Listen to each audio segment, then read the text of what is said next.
Honorable members, I confirm we have quorum to proceed with the sitting. Clerks, read the orders of the day.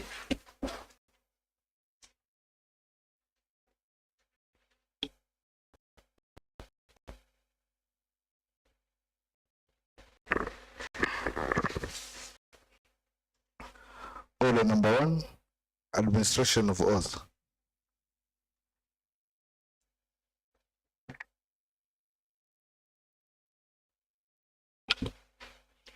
Next order.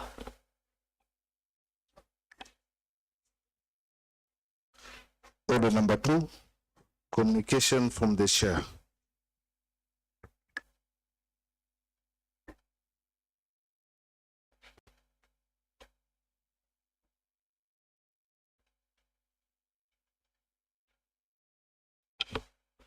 Next order.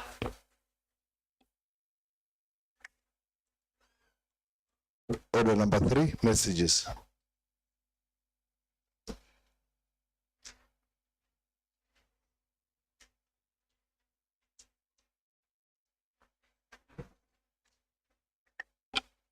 Next order. Order number 4, petitions.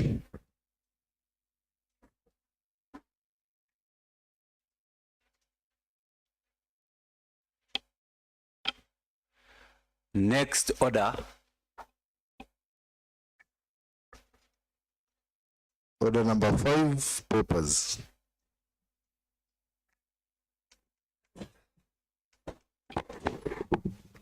Honorable Amos Makalo. Thank you, Mr. Speaker. I rise here to lay several number of papers.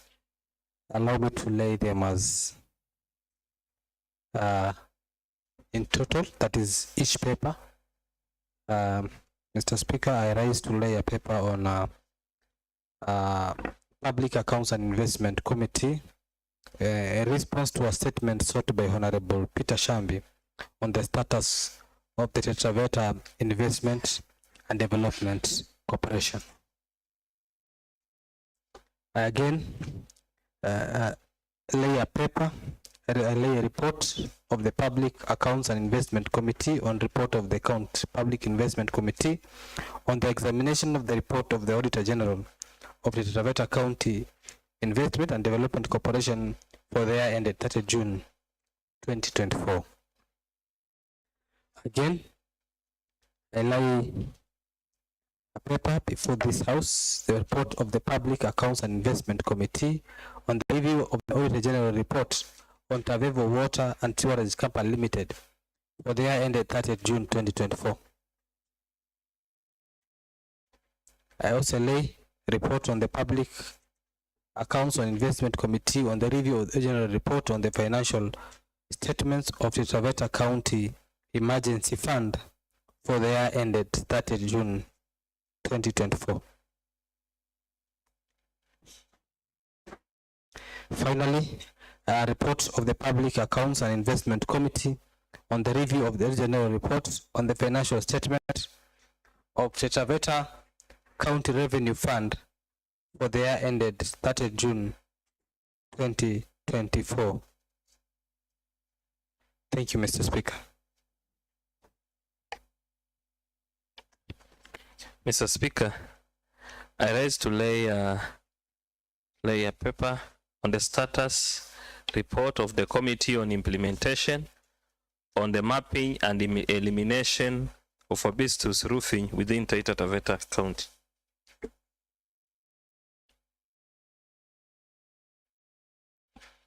Thank you, Mr. Speaker. Honorable Jim Mwamiri.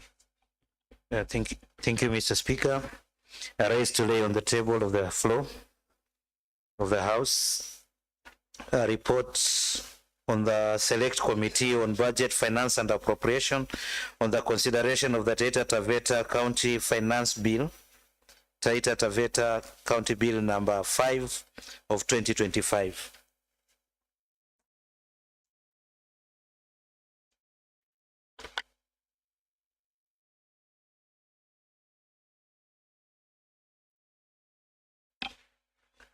Next order.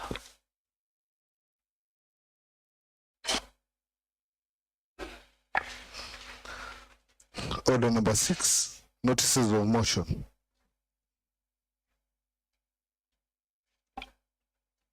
Honorable Jimmy Momedi.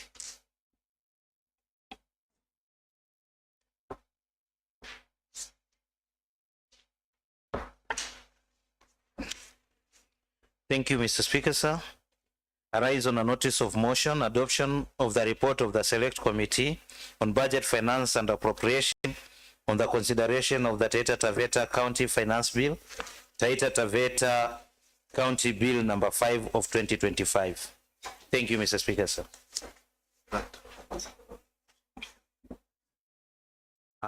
Next, Honorable Omar Mohammed.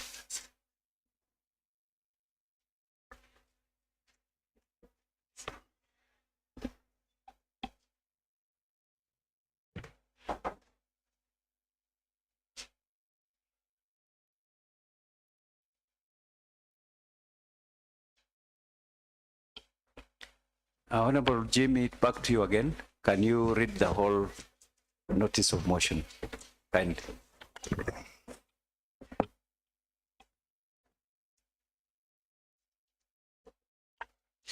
Thank you, Mr. Speaker, sir.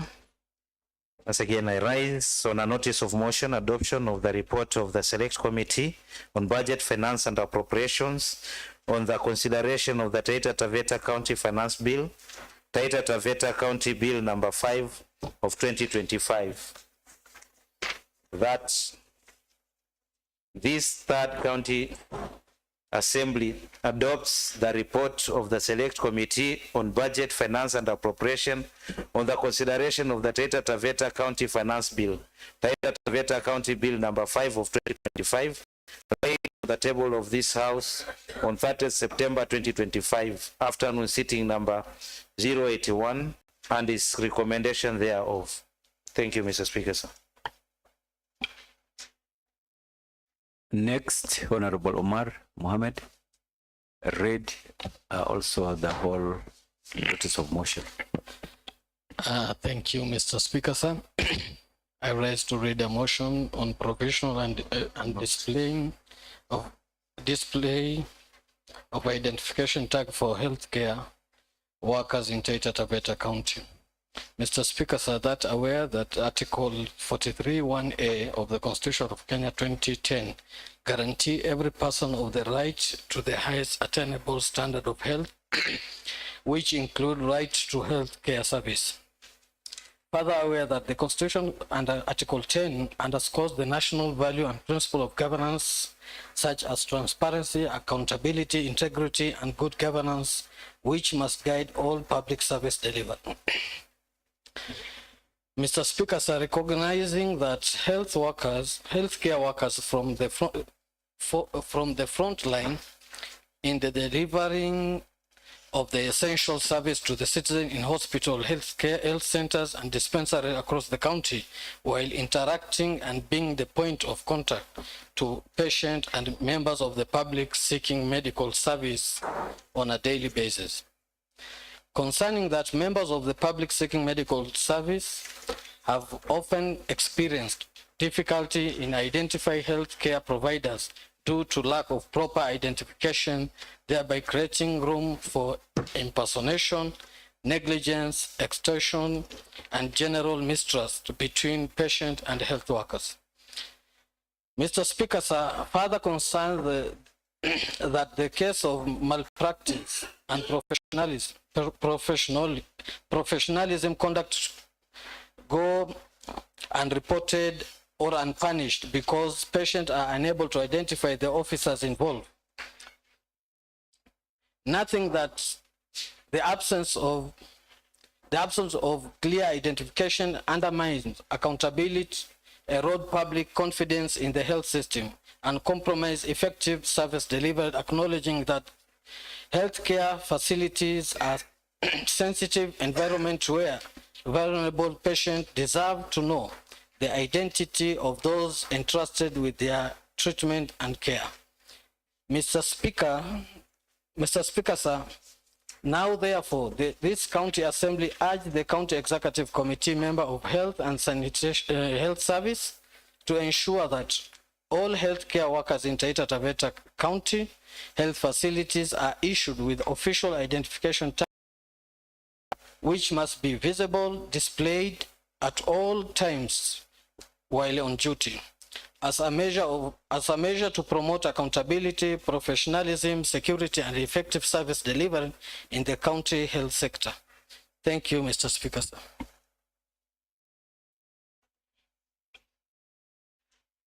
Next, Honorable Newton Kifuso.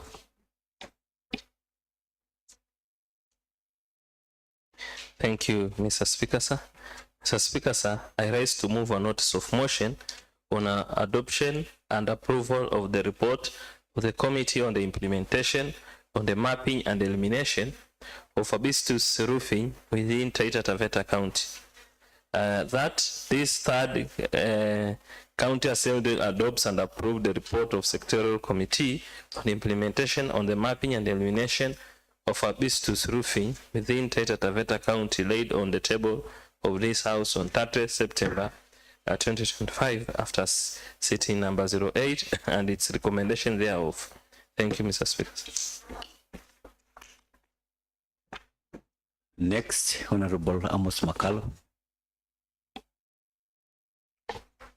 Thank you, Mr. Speaker.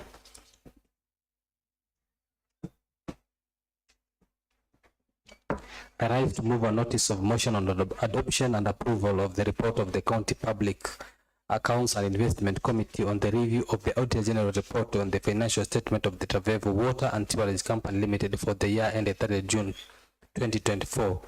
That this third County Assembly adopts and approves the report of the Committee on the County Public Accounts and Investment on the review of the General Report on the financial statement of Tavevo Water and Sewerage Company Limited for the year ended 30 June 2024, laid on the table of this House on 30 June 2025 afternoon, sitting number 081 and recommendations thereof.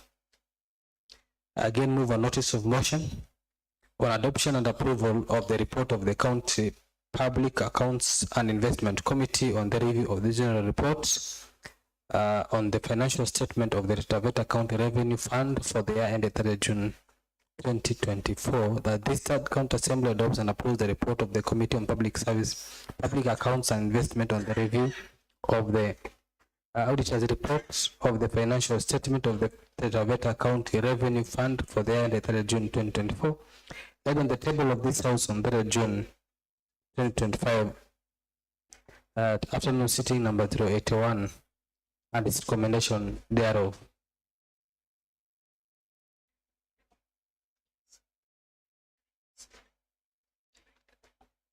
September 2025 afternoon sitting number 081 and its recommendation thereof.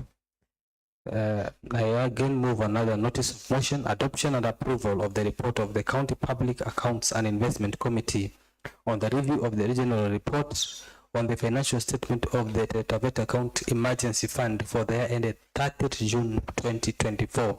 That this third County Assembly adopts and approves the report of the Committee on County Public Accounts and Investment on the review of the Auditor General report on the financial statement of the Taveta County Emergency Fund for the year ended 3rd June 2024, laid on the table of this House on 30th September 2025, afternoon sitting number 081, and its recommendation thereof. Again, I move a notice of motion on adoption and approval of the report of the County Public Accounts and Investment Committee on the review of the Auditor General reports of the financial statement of the Taveta Investment and Development Corporation for the year ended 3rd June 2024, that this third County Assembly adopts and approves the report of the Committee of the Public Accounts and Investment Committee and on the review of the Auditor General report on the financial statement of the Taveta Investment and Development Corporation for the year ended 3rd June 2024, laid on the floor, laid on the table of this House on 30th June 2020, 30th September 2025, afternoon sitting number 081, and its recommendation thereof. The final notice of motion, adoption and approval of the report of the County Public Accounts and Investment Committee on the response of statement sought by Hon Peter Shambi on the status of the Taita Taveta Investment and Development Corporation. That this County Assembly adopts and approves the report of the Committee on County Public Accounts and Investment on the response of a statement sought by Hon Peter Shambi on the status of the Taita Taveta Investment and Development Corporation laid in the table of this House on 30th September 2025 afternoon sitting number 081 and its recommendation thereof. Thank you, Mr. Speaker.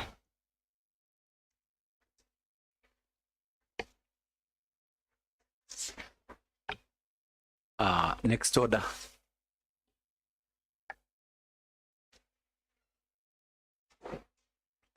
Order number 7, questions and statements. Honorable Newton Kifuso. Thank you. Thank you, Mr. Speaker.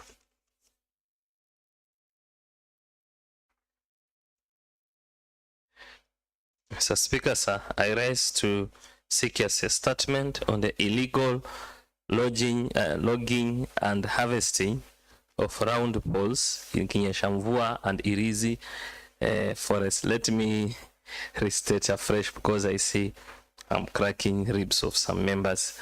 I rise to seek a statement on the illegal logging and harvesting of round poles in Kinyashamvua and Irizi forest.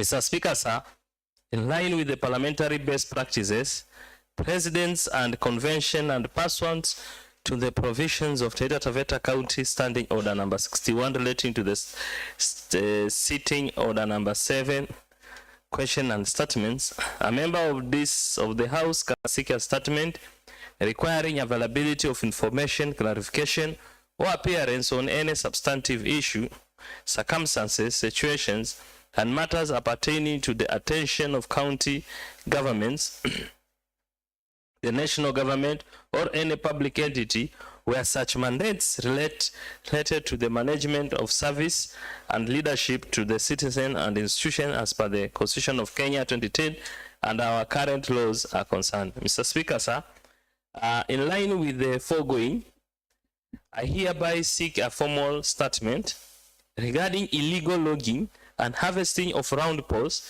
that is taking place in Kinyashamvua Forest and Irizi Forest, both of which are nationally gazetted forests under the management of the Kenya Forest Services, KFS. Mr. Speaker, sir, it has come to my attention, and indeed the local communities, that the rampant destruction of these critical water towers and ecosystem is ongoing. Despite numerous complaints logged by the members of the community and conservation stakeholders, no substantive action has been taken to halt the activities. Mr. Speaker, sir, disturbingly, credible reports indicated that some of the forest rangers charged with protecting these gazetted forests have been colluding with the illegal lodgers and traders to the extent of supervising removal and transportation, thereby rendering the existing protection and enforcement mechanism ineffective. This blatant failure of duty has undermined public confidence and exposed our fragile forest ecosystem to unprecedented destruction. Mr. Speaker, sir, Article 69(1)(a) of accruing benefits. Additionally, Section 44 of the Forest Conservation and Management Act 2016 makes it an offense to fell, cut, take, burn, injure, or remove any forest produce from a public forest without a license or permit. The law further provides that officers of the Kenya Forest Service are mandated to enforce compliance and protect forests on behalf of the people of Kenya. Mr. Speaker, sir, in this regard, I demand that the Kenya Forest Service in conjunction with the County Department of Environment and Natural Resources, take immediate action to investigate allegation of collusion between the forest rangers and illegal loggers in Kinyeshamvua and Irizi forests, removing and replace the rangers currently stationed in this forest, pending the outcome of investigations. Institute disciplinary and legal action against any officers found culpable in accordance with the Forest Conservation and Management Act 2016, and further establish community-based forest monitoring and reporting mechanisms in line with Section 49 of the Forest Act, which provides for active community participation in forest management. Mr. Speaker, sir, protecting our gazetted forest is not only a legal requirement under the Constitution and the Forest Act, but also an intergenerational obligation to the people of Taita Taveta and to the nation at large. And in view of the foregoing, I would like the Chairperson of Environment, Forest and Climate Change Committee to furnish this House with the following information. 1. What action has the Kenya Forest Service taken upon receipt of repeated community complaints regarding illegal logging in Kinyeshamvua and Irizi forests? 2. Why are the requests by the community for the transfer of the forest rangers manning these forests not acted upon despite all complaints? 3. What accountability mechanism exists to deal with forest rangers who abuse their mandate and collude with illegal loggers? 4. What immediate steps will be taken to restore public confidence in forest governance and ensure sustainable forest protection? 5. How will the county government support community forest association to play their rightful role in safeguarding gazetted forests? And lastly, what long-term strategy is in place to secure our county's gazetted forests as a vital ecosystem that support water enrichments, biodiversity, and climate change mitigation? Mr. Speaker, sir, I being a neighboring Kinyeshamvua forest, and we happen, some of the members, when I was a chair in the Environment Committee, we had visited the forest. If today you will visit that forest, you'll find there's no round poles in those forests. And this exercise mostly happens when people in those areas are not there. If there is a barrier and Sundays. And the transportation is done between 10 p.m. and 1 a.m. And these things are happening. We don't know if the county also is part of it, because they must be safe. So I wonder if the county normally get anything when the transportation happens from 10 p.m. and 1 a.m. when people are asleep. So this thing is really devastating. People protested, Mr. Speaker, sir. Even they were able to block the transportation of some of this of the round poles. And after they reported, it was so disgusting when the officers of the forest came and supervised the removal and transportation until Voi. And yet we all know that there was also a ban posed on anyone to harvest or to cut trees in any forest. So there is really a crisis. People have protested. Even they want these forest rangers who live in the forest, who drink from morning to evening, who have come village drunkards, to be removed from that place. Nothing is happening. So the committee will do us justice if they will remove with speed, and to ensure that those forests are protected. And you'll be shocked, Mr. Speaker, sir, that you'll hear the statement I brought in the morning about the arson and fire. Once they have finished cutting and harvesting the poles, then they set the forest ablaze, such that they can burn the evidence. Mr. Speaker, sir, I really want the committee to move with a speed and ensure what we have requested here on behalf of the people of Mingo and Kshushuat, it is really done. Thank you, Mr. Speaker, sir. And now the floor is open for any honorable member to make comments on the statement sought. Honorable Jimmy Momedi. Thank you, Mr. Speaker, sir, for the opportunity to contribute to the statement sought. And first and foremost, I want to congratulate Honorable Kifuso for the boldness in bringing forth these matters. As it said, nature is very unforgiving. Take care of it today, then it will take care of you tomorrow. And today, when you're grappling with the issue of climate change, Mr. Speaker, sir, this is a very serious matter, very, very serious matter. The wanton destruction of the forest cover up the hill, in the hills of Wundanyi and Taita sub-county at large, is very serious and very alarming. And in the long term, it's going to affect even the lower land, because now whenever it rains, the lower lands flood. And mainly the floods because they used to be forests which water percolates and takes time to drain out as rivers, but now water just flushes out to the lowlands whenever it rains and leaves this place dry. The rivers are also drying up. Agricultural activities are not happening. Mr. Speaker, sir, it's very absurd that especially on the national gazetted forests, we have witnessed the issues raised by Mheshimiwa Kifuso. When I was young, one other forest, Ngangao Forest, we went there as primary school kids, and we were scared of walking through because it was thick. And Kinyeshavua, which is next to Wumingu, which is in Wumingu, those were forests when we were kids who were scared of walking through. Today, Mr. Speaker, you stand at the far corner and you see the person standing on the other corner. And who is discharged with the responsibility of taking care of them? The Kenya Forest Service. Mr. Speaker, it is like as if, since they are national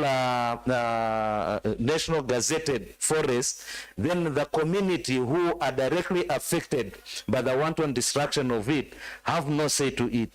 Sometimes I tend to wonder, do we have people of the national government and people of the county government and people of the MCA? Because whenever people suffer, it's actually the MCA who suffers with the people.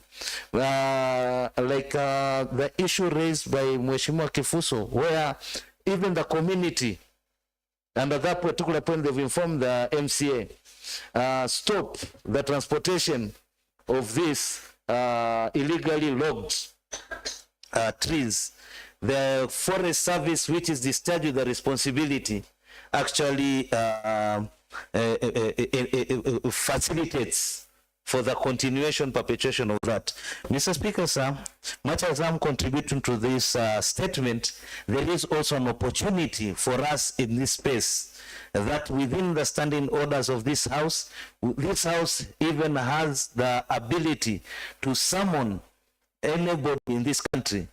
Article 195 allows us to do that, so we can summon the Kenya Forest Service, the head of Kenya Forest Service, to come the committee, through the committee, maybe in the process of coming up with a conclusive response to this, they can take this opportunity, and I will beg them to also summon the in charge of Kenya Forest Services to come and shed more light, so that we tend to understand and participate fully in protecting our forest cover. With those few remarks, I just wanted to congratulate Mheshimiwa Kifuso for this statement, which is long overdue, should have come much earlier. But thank you very much, Mheshimiwa Kifuso.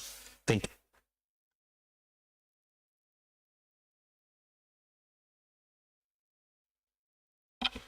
Honorable Solomon.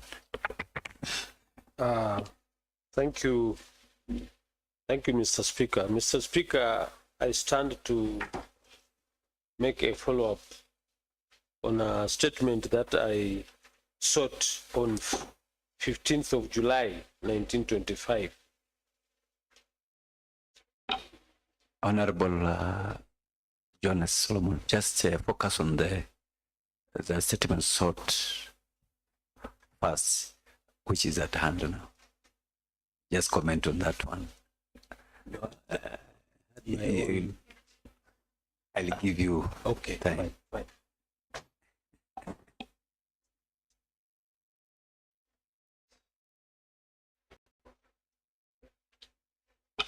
Honorable Joseph Malega.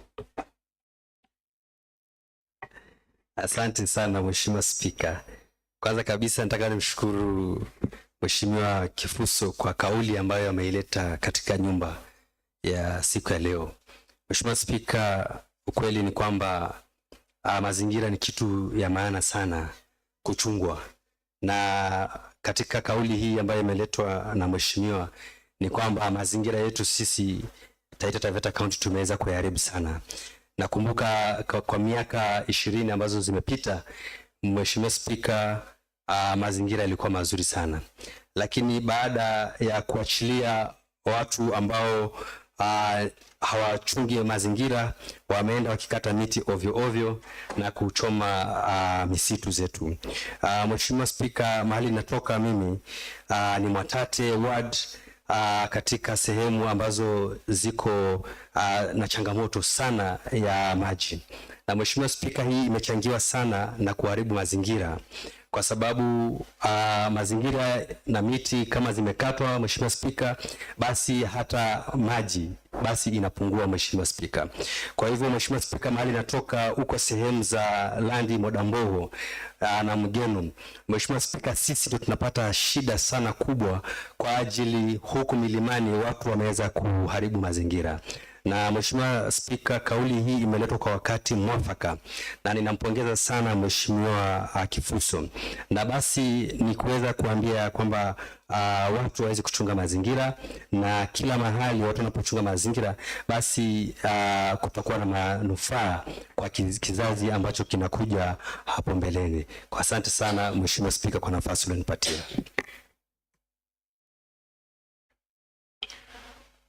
Honorable Mabishi. Rubai. Thank you, Mr. Speaker, sir. Mr. Speaker, sir, I stand first of all to congratulate Honorable Kifuso for bringing this matter at the attention of this House. And Mr. Speaker, sir, it's very shameful that those who are mandated to protect our forests are the ones who are part and parcel of the destruction that's going on the Nyesha Vua forest. So it is very shameful. Mr. Speaker, sir, nature is very funny. If you interfere with nature, then most probably nature will also interfere with you. And it is very sad that at this moment when experiencing many problems, the climate changes which are being brought by the changes of the destructions of the forests and so on, that this activity is going on there. So I congratulate Mheshimiwa Kifuso for bringing this in this House. And Mr. Speaker, sir, I also support him in urging the committee to take it to the seriousness it deserves to save our forest cover. Thank you, Mr. Speaker, sir.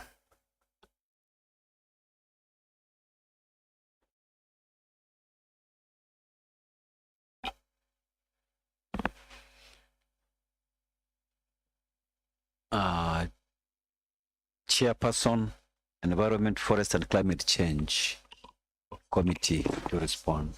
Thank you. Honorable Thank you, Mr. Stephen Speaker, Zai. sir. I stand in for my chair, who's not around, and my vice also. I'll do it on behalf.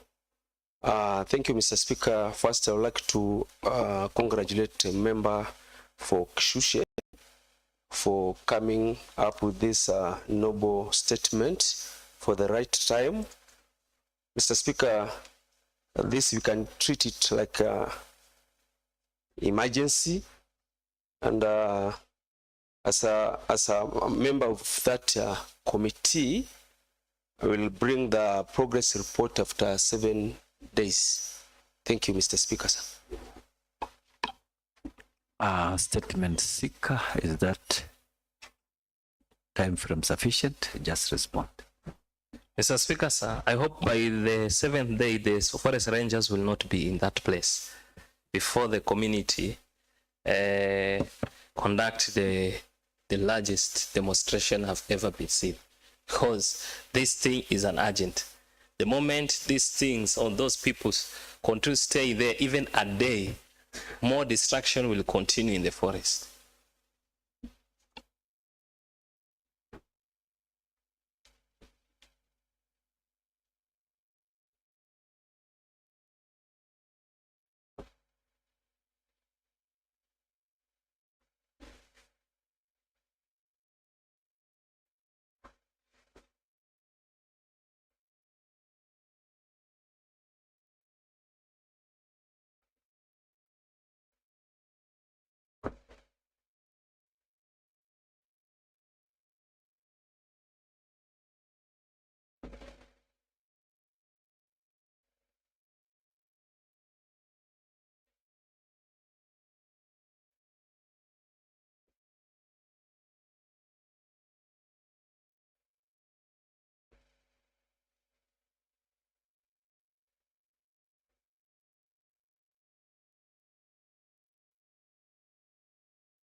Okay, honorable members, this matter at hand is an emergency.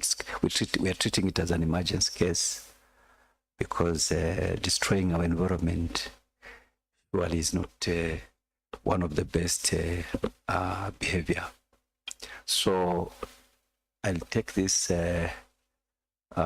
direction to the chair. Environment, Forest and Climate Change.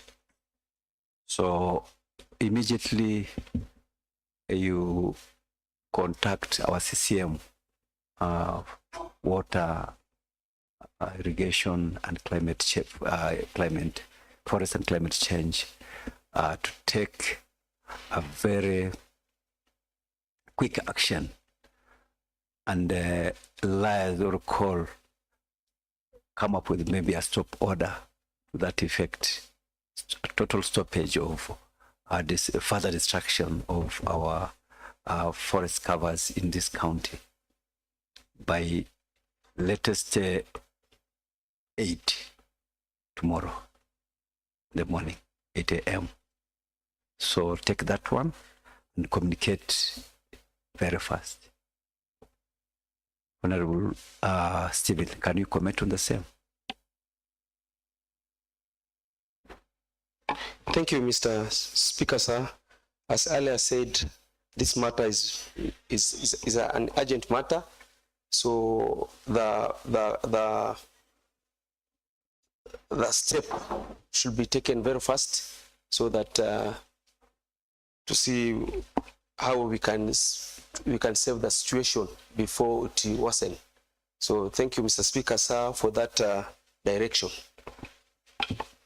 Further to that, again, in 7 days, we also would like to have a progress report on the settlement sort, because there are about 6 issues or concerns on the sale. So within 7 days, earliest Tuesday next week, we get a progress report on the sale.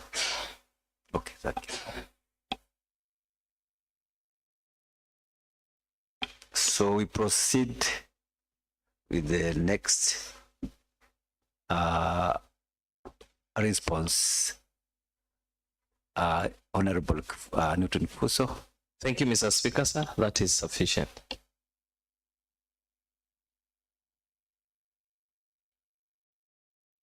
You can go. You can continue with the on behalf of the chair. Water. Mr. Speaker, I don't know what's happening today. I'm really forgetting things.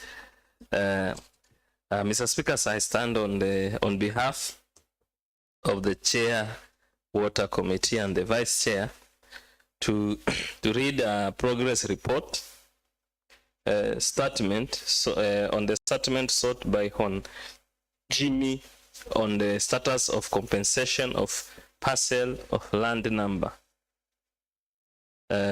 number Beruga /Undan /677. Mr. Speaker, sir, on behalf of the Committee on Water and Irrigation, as I've said, the statement was sought on 17 September 2025, requiring the County Executive Committee member to respond on the following issue by 23rd September 2025.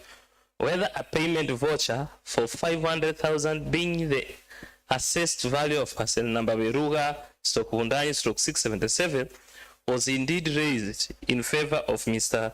Levi Mwavunyu. If so, could the CECM explain why, despite the voucher being raised, no payment has been processed to date? 2. Why is the Department of Water, Sanitation, Environment, Climate Change and Natural Resources, TAVEVO, continue to occupy and utilize the said parcel of land without effecting due compensation to the owner? 3. What is the current status of the said voucher, whether it was cancelled, deferred, or remains pending and table supporting documents? 4. What immediate measures is the Water Department undertaking to ensure this long-standing issue is resolved, especially given the age and circumstances of the landowner? 5. How will the county government avoid similar situations in the future where private land is appropriated or utilized for public purposes without due process, prompt payment, and respect for payment? Mr. Speaker, sir, the committee is yet to receive a report from the department, and a reminder of the same was sent to CECM for action, and once report is received, the committee will table a conclusive response on the same. Thank you, Mr. Speaker, sir. Continue the next Mr. Speaker, sir, I also wish to read a progress report on behalf of the committee, and of water, irrigation, and I would like to give the progress report on the statement sought by Honorable Jimmy Mwamidi on the compensation of a parcel of land number 932, 933, and 374. The statement was sought on 17 September 2025, requiring the County Executive Committee member to respond on the following issues by the 23rd, 2025, September 2025. 1. Documentary evidence on official records to show whether there were any agreements, arrangements, or undertakings made between the then government and the landowners at the time the project commenced. 2. Whether any form of compensation, monetary or otherwise, has ever been made to the owners of the said parcel since the year 1982 to date. Why, despite repeated claims logged since 2003, the rightful compensation to the affected landowners has not been honored? 4. What immediate and long-term measures does the county government intend to put in place to ensure that the rights of the landowners are safeguarded and the outstanding compensation claims and addressed consultatively without further delays? 5. What is the projected timeline, budgetary allocation, if any, and responsible entity under county or national government mandated to ensure compensation is duly effected? Mr. Speaker, sir, the committee is yet to receive a report from the department, and a reminder of the same was sent to the CCM for action. And once the report is received, the committee will table a conclusive report on the same. Thank you, Mr. Speaker, sir. Statement seeker, Honorable Jimmy Momedi. Comment on this. Thank you, Mr. Speaker, sir. First and foremost, I want to thank the committee for the effort they've put in by communicating to the executive. But I'm disappointed that we have not received a response up to this moment. But maybe there are some valid reasons which may not be of importance to get involved in at this particular moment. All that I'm asking for is now what will be the new timeline, allocate a timeline, because once now that we have not received the response up to now, we cannot continue waiting in abeyance that one day it will come. Maybe it will come in 2028 when some of us will be maybe the presidents of this nation, because after 2027 we are free to vie for any position. So, Mr. Speaker, sir, I wish to get a concrete timeline on this, and just that I may save on time, not more than 7 days from today. If we can have this response, I would really appreciate for on behalf of the people. I also wish to state that the first statement sought for parcel number Perura Undanyi stroke 677, the owner confirmed that eventually he has gotten the payment of 500,000 thanks to the effort of the House and the collaboration of the county executive. So the matter is almost coming to rest, apart from the final question of what is the county government doing to avoid a similar situation where residents of this county sometimes unnecessarily suffer for claims which are within the county government ability to settle, even if we are facing hard financial moments. Sometimes we feel like our people just get frustrated for no reason. So maybe save for that part, we'll be waiting for a response, but we got a confirmation from the recipient that he got the payment. But number 2 still remains. Thank you, Mr. Speaker. Honorable Newton Kifuso, can you give some timelines on the second one? Thank you, Mr. Speaker, sir. I think as it was directed in the morning, and you had the chair in the morning had requested for 7 days. So I think the 7 days will be sufficient as it was requested in the morning. Thank you, Mr. Speaker, sir. Statement seeker, Honorable Jim, are you comfortable? Thank you, Mr. Speaker, sir. That's sufficient. The 7 days suffices. Thank you. Honorable Anthony Kinyili, next. Thank you, Mr. Speaker, sir. Mr. Speaker, sir, I rise to issue a progress report on the statement sought by Honorable Jimmy Mwamidi regarding the status of fuel utilization and the roads maintenance in Undanyi Mbale Ward. Mr. Speaker, sir, on 6th August 2025, Honorable Jimmy Mwamidi requested a statement on the status of fuel utilization and roads roads maintenance in Undanyi Mbale Ward, livestock on Undanyi Mbale Ward, livestock sale yard. Honorable Njima Amiri subsequently directed the sectorial committee on transport, roads, public works, and infrastructure development to provide a response within 14 days. Mr. Speaker, sir, the committee, through the office of the clerk, formally requested a response from the county executive committee member for roads, for public works, infrastructure, housing, and energy via letter reference TTCA stroke ADM stroke 3 stroke 22 stroke volume 4 025 dated 6 August 2025.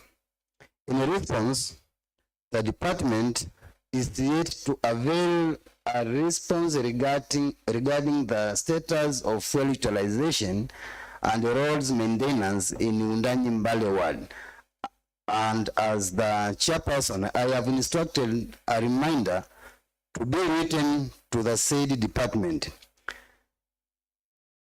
Committee resolution. Mr. Speaker, sir, the committee has also considered to summon the CECN, Public Works, Infrastructure, Housing, and Energy to the County Assembly during question time in plenary sitting. Thank you, Mr. Speaker, sir. I beg to respond.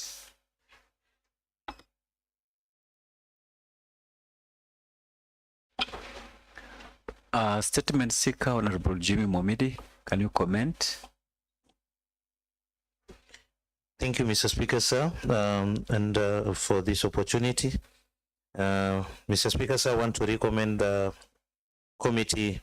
I want to commend the Committee for Public Works for the effort they've tried to put in, and as stated, that communication and correspondences have been shared. But Mr. Speaker, sir, this matter is a very serious matter for the people of Undanyi Mbale Ward. Mr. Speaker, sir, since this third assembly inaugurated in 2022, up to date, the people of Undanyi Mbale Ward have been alienated, sidelined, and discarded totally by the county government when it comes to road maintenance, despite an effort, despite budgetary allocations in our 3 budgets so far that have carried fuel for road maintenance for the people of Undanyi Mbale Ward. Very little effort, if any, at all, not worth noting, has taken place. The people are frustrated. The people feel like the government does not care about them for this one particular purpose. Right now, today, maybe around 4, there is a body of a school child which is being delivered from Moi Hospital to a village in Sunglulu. That community will have to carry the casket for almost a kilometer to their home place. Mr. Speaker, sir, these are issues we're experiencing week in, week out. That to an extent, we almost, as a representative of the people of Undanyi Mbale, I'm almost coming up with a motion seeking to be advised whether Undanyi Mbale has been seeded off from Taita Taveta, so that we know what we can do by ourselves and plan our lives without the rest of Taita Taveta. If you're not a part of it in terms of road maintenance, then you get to know. It is indeed unexplainable, even if there is only one tractor or shovel in the whole county. It's unexplainable. 3 years, over 900 days, that we could not get at least 30 days for Undanyi Mbale. We have only 20 wards. Even if you're to split over 900 days, by the 20 words. Mr. Speaker, sir, it is unfortunate. It is indeed unfortunate. So, Mr. Speaker, sir, I'm a disappointed person. I'm a disappointed representative. I'm a very disappointed member of the County Assembly. And unfortunately, I'm also the budget chair. Actually, it leaves me with so many questions than answers. As the committee has resolved, as read by the chair, that they intend to invite. If, Mr. Speaker, sir, you can guide that invitation be made the earliest possible, as early as even tomorrow, I would really appreciate as the honorable member for Bondani Mbale, so that my people can get to know what to do and where to head to for help next. Thank you, Mr. Speaker, sir. Honorable members, this issue at hand is a very pertinent issue, particularly it's cutting several awards. So I just direct that the CCM Public Works Roads be summoned 7th of October. That is Tuesday morning sitting during questions and answers and statements, that is. So our clerks take charge of that, so that by 7th October, next Tuesday, we have the CCM here together with his team to answer, to shed more light, because we understand that there is also another statement which was sought by Honorable Joseph Malega, touching on the same issue, fuel consumption, on maintenance of our access roads within our wards. It's very, very painful. I may also say that even in Sagala, since we were sworn in 2022, I've not seen a grader to maintain Sagala access roads up to tomorrow. So it's a very, very pressing issue, and we should also take our charge. That is the oversight role. Thank you, honorable members.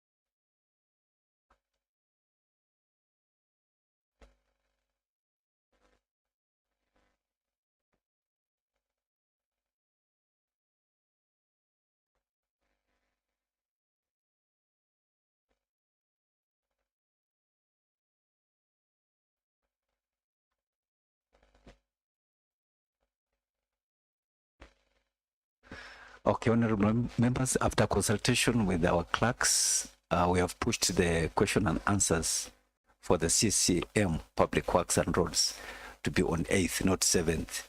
That is Wednesday morning sitting.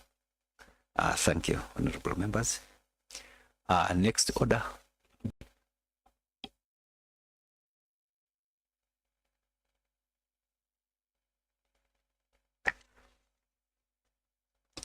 Order number 8, motion and bills.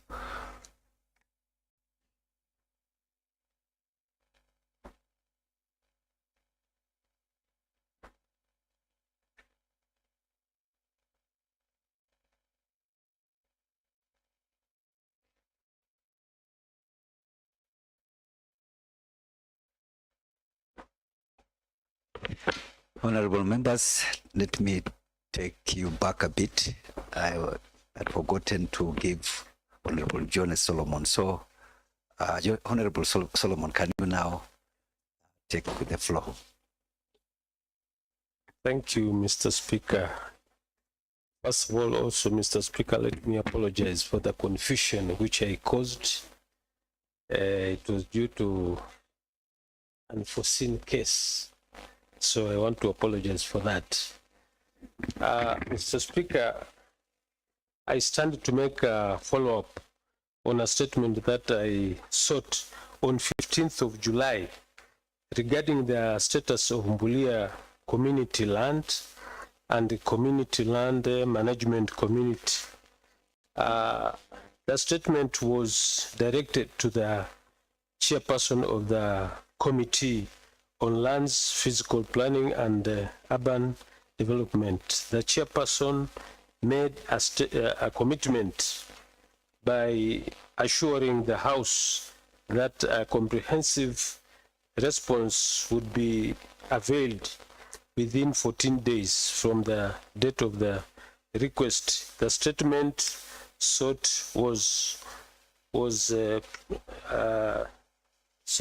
the statement sought was to provide the following information.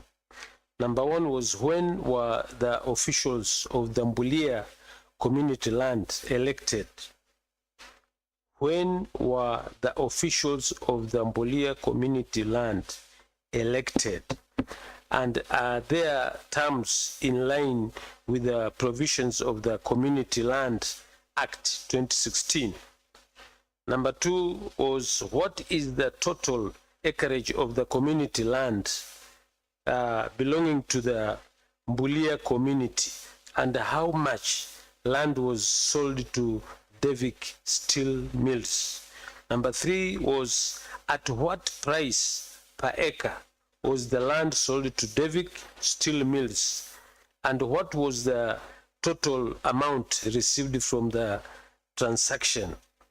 Number four, from the amount received from Devik Steel Mills, how much has so far been spent on which specific activities or projects?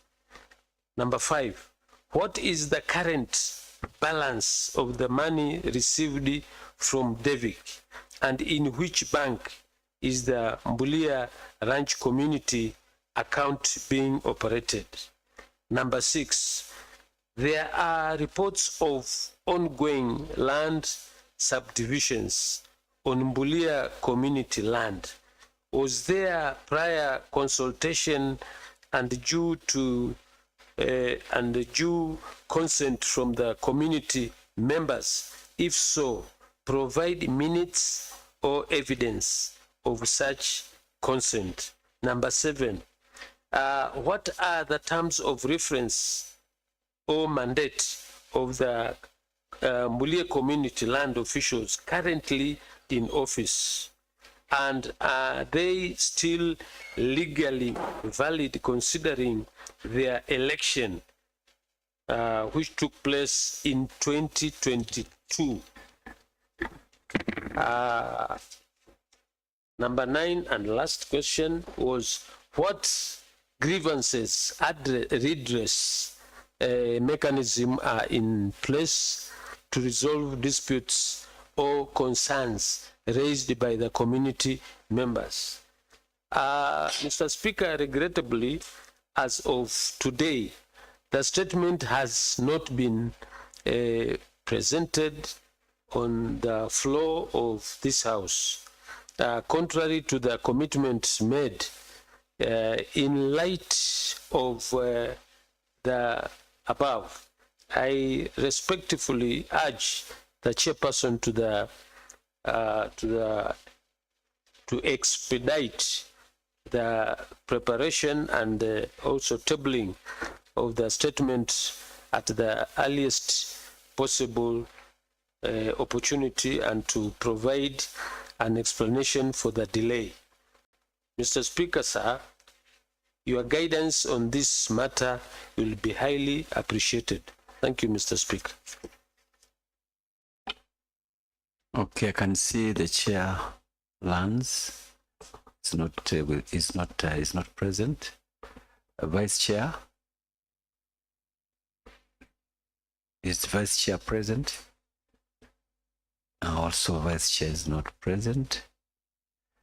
A member from that committee to comment on the same, because this issue has really taken some time. So, Honorable Stephen Zai, Thank you, Mr. Speaker, sir. I'll stand in for the chair. Maybe we apologize for the taking time to respond for the statement which was sought by Honorable Jonas Solomon. Maybe, Mr. Speaker, sir, you can give us the direction now that the chair, she's not around, and maybe you can give direction on that. Thank you, Mr. Speaker, sir. Thank you, Honorable Stephen Zai.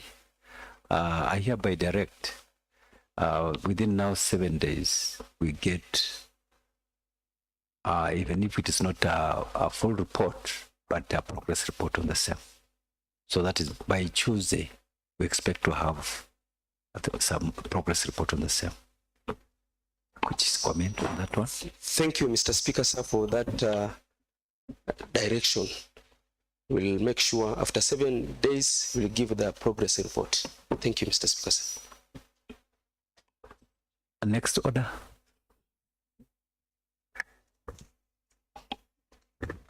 Order number 8, motion and bills.